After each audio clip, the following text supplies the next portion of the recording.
I had arrived in the city of Oaxaca in southern Mexico on my way to the mountains to look for Don Juan. On my way out of town in the early morning, I had the good sense to drive by the main square, and there I found him, sitting on his favorite bench, as if waiting for me to go by. I joined him. He told me he was in the city on business, that he was staying at a local boarding house, and I was welcome to stay with him because he had to remain in town for 2 more days. We talked for a while about my activities and problems in the academic world. As was customary with him, he suddenly hit me on my back when I least expected it, and the blow shifted me into a state of heightened awareness. We sat in silence for a long time. I anxiously waited for him to begin talking, yet when he did, he caught me by surprise. Ages before the Spaniards came to Mexico, he said, there were extraordinary Toltec Seers, men capable of inconceivable deeds.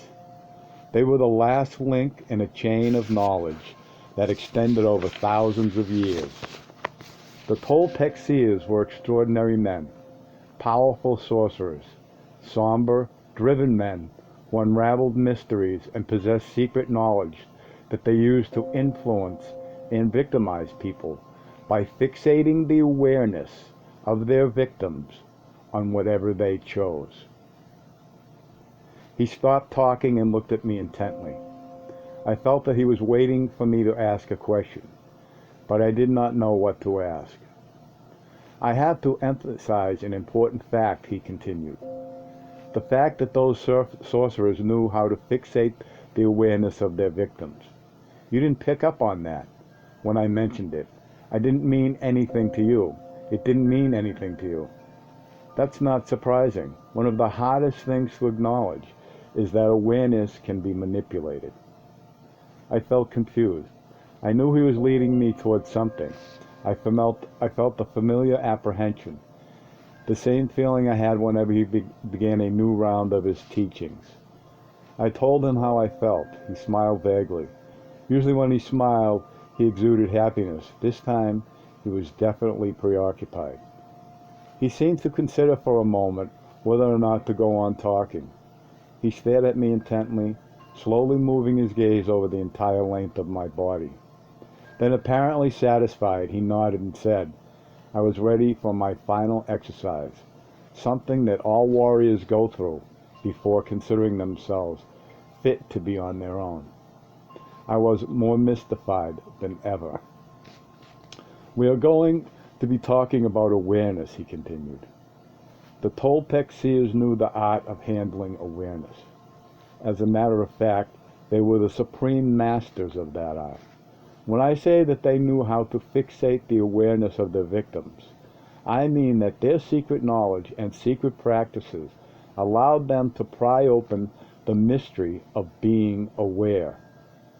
Enough of their practices have survived to this day, but fortunately in a modified form.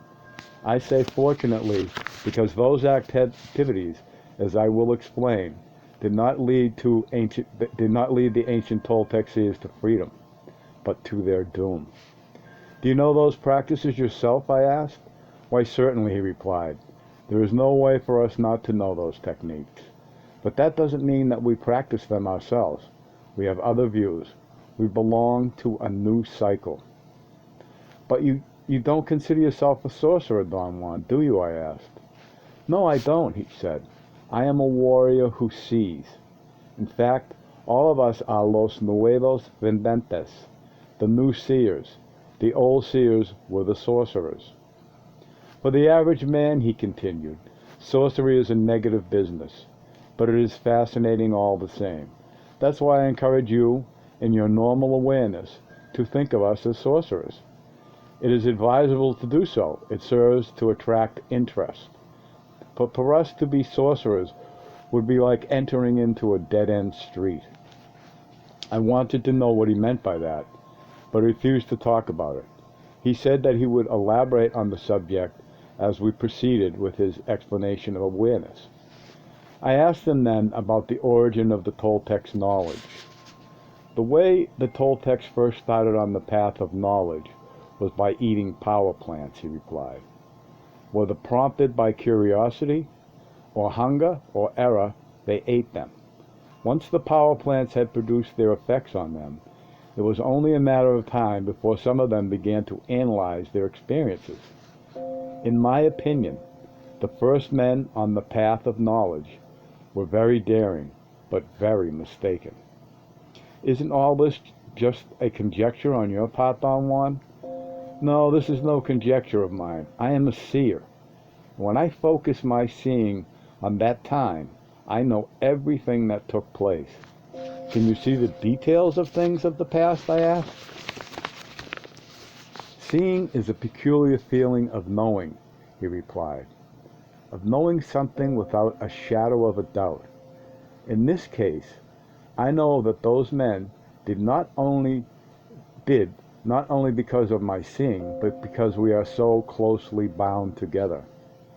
Don Juan explained then that his use of the term Toltec did not correspond to what I understood it to mean. To me it meant the culture, the Toltec Empire. To him, the term Toltec meant man of knowledge.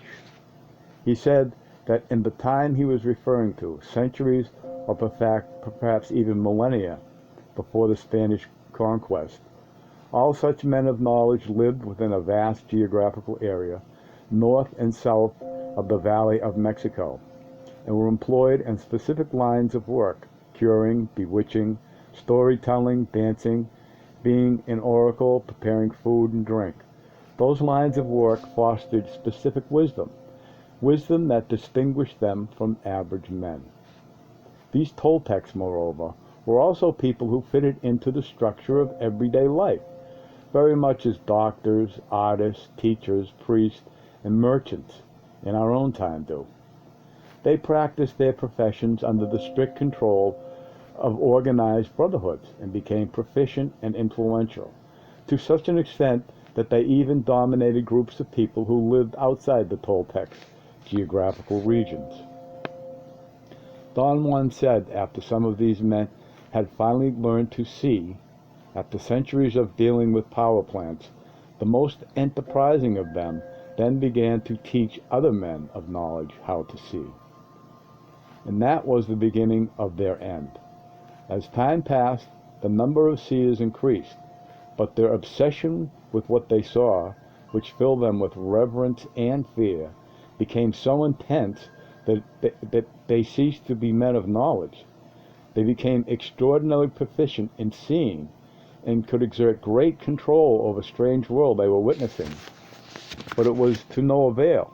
Seeing had undermined their strength and forced them to be obsessed with what they saw.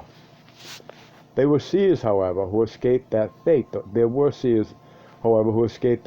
Don Juan continued. Great men who, in spite of their seeing, never ceased to be men of knowledge. Some of them endeavored to use seeing positively and to teach it to their fellow men. I'm convinced that under their direction, the populations of entire cities went into other worlds and never came back. But the seers who could only see were fiascos, and when the land where they lived was invaded by the conquering people, they were defenseless as everyone else. Those conquerors, he went on, took over the Toltec world. They appropriated everything, but they never learned to see. Why do you think they never learned to see, I asked. Because they copied the procedures of the Toltec Seers without having the Toltec's inner knowledge. To this day, there are scores of sorcerers all over Mexico, descendants of those conquerors, who follow the Toltec ways, but don't know what they're doing, or what they're talking about, because they're not seers. Who are those conquerors, Don Juan? Other Indians, he said. When the Spaniards came, the old seers had been gone for centuries, but there were a new breed of seers who were starting to secure their place in a new cycle. What do you mean, a new breed of seers? After the world of the first Toltecs was destroyed, the surviving seers retreated and began a serious examination of their practices. The first thing they did was to establish stalking, dreaming, and intent as the key procedures to de-emphasize the use of power plants. Perhaps that gives us a hint as to what really happened to them with power plants. The new cycle was just beginning to take hold when the Spanish conquerors swept the land. Fortunately, by that time the new seers were thoroughly prepared to face the danger. They were already consummate practitioners of the art of stalking. Don Juan said the subsequent centuries of subjugation provided for those new seers the ideal circumstances in which to perfect their skills. Oddly enough, it was the extreme rigor and coercion of that period that gave them the impetus to refine their new principles. And owing to the fact that they never divulged their activities, they were left alone to map their findings. Were there a great many new seers during the conquest, I asked? At the beginning there were. Near the end, there were only a handful. The rest had been exterminated. What about in our day, Don Juan, I asked. There are a few. They are scattered all over, you understand? Do you know them, I asked. Such a simple question is the hardest one to answer, he replied.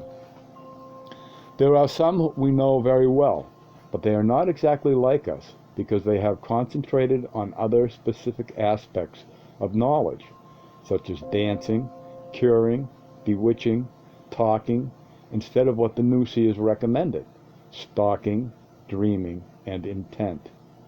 Those who are exactly like us would not cross our path. The seers who lived during the conquest set it up that way, so as to avoid being exterminated in the confrontation with the Spaniards. Each of those seers founded a lineage, and not all of them had descendants, so the lines are few. Do you know any who are exactly like us, I asked. A few, he replied laconically. I asked him then to give me all the information he could, for I was interested in the topic. To me it was of crucial importance to know names and addresses for purposes of validation and corroboration. Don Juan did not seem inclined to oblige me. The new seers went through that bit of corroboration. He said half of them left their bones in the corroboration room. So now they are solitary birds. Let's leave it that way. All we can talk about is our line. About that, you and I can say as much as we please. He explained that all the lines of seers were started at the same time and in the same fashion, around the end of the 16th century. Every Nargal deliberately isolated himself and his group of seers from any overt contact with other seers. The consequence of that drastic segregation, he said, was the formation of the individual lineages. Our lineage consisted of 14 Nargals and 126 seers, he said. Some of those 14 Nargals had as few as 7 seers with them. Others had 11, and some up to 15. He told me that his teacher, or his benefactor, as he called him, was the Nargal Julian, and the one who came before Julian was the Nargal Elias. I asked him if he knew the names of all 14 Nargals. He named and enumerated them for me so I could learn who they were. He also said that he personally knew the 15 seers who formed his benefactor's group, and that he had also known his benefactor's teacher, the Nargal Elias, and the 11 seers of his party. Don Juan assured me that our line was quite exceptional, because it underwent a drastic change in the year 1723 as a result of an outside influence that came to bear on us, and it inexorably altered our course. He did not want to discuss the event itself at the moment, but he said that a new beginning is counted from that time, and that the 8 Nargals who ruled the line since then are considered intrinsically different from the 6 who preceded them. Don Juan must have had business to take care of the next day, for I did not see him until around noontime. In the meantime, 3 of his apprentices had come to the town. Pablito, Nestor, and Lagorda. They were shopping for tools and materials for Pablito's carpentry business. I accompanied them and helped them complete all their errands. Then all of us went back to the boarding house. All four of us were sitting around talking when Don Juan came into my room. He announced that we were leaving after lunch, but that before we went to eat, he still had something to discuss with me in private. He wanted the two of us to take a stroll around the main square, and then all of us would meet at a restaurant. Pablito and Nestor stood up and said they had some errands to run before meeting us. Lagorda seemed very displeased. "What are you going to talk about?" she blurted out, and quickly realized her mistake and giggled. Don Juan gave her a strange look, but did not say anything. Encouraged by his silence, Lagorda proposed that we take her along. She assured us she would not bother us in the least. "I'm sure you won't bother us," Don Juan said, "but I really don't want you to hear anything what I have to say to him." Lagorda's anger was very obvious. She blushed, and as Don Juan and I walked out the room, her entire face clouded with anxiety and tension, becoming instantly distorted. Her mouth was open, and her lips were dry. Lagorda's mood made me very apprehensive. I felt an actual discomfort. I didn't say anything, but Don Juan seemed to notice my feelings. You should thank Lagorda day and night," he said, all of a sudden. "She's helping you destroy your self-importance. She's the petty tyrant in your life, but you still haven't caught on to that." We strolled around the plaza until all my nervousness had vanished. Then we sat down on his favorite bench again. "The ancient seers were very fortunate indeed," Don Juan began, "because they had plenty of time to learn marvelous things. Let me tell you, they knew wonders that we can't even imagine today." "Who taught them all that?" I asked. "They learned everything by themselves, through seeing," he replied. "Most of the things we know in our lineage were figured out by them. The new seers corrected the mistakes of the old seers, but the basis of what we know and do is lost in the old Toltec time." He explained, "One of the simplest and yet most important findings from the point of view of instruction," he said, "is the knowledge that man has two types of awareness. The old seers called them the right and the left side of man. The old seers figured out," he went on, "that the best way to teach their knowledge was to make their apprentices shift to their left side, to a state of heightened awareness. Real learning takes place there." Very young children were given to the old seers as apprentices, Don Juan continued, so that they wouldn't know any other way of life. Those children, in turn, when they came of age, took other children as apprentices. Imagine the things they must have uncovered in their shifts from the left to the right after centuries of that kind of concentration. I remarked how disconcerting those shifts were to me. He said that my experience was similar to his own. His benefactor, the Nagal Julian, had created a profound schism in him by making him shift back and forth from one type of awareness to the other.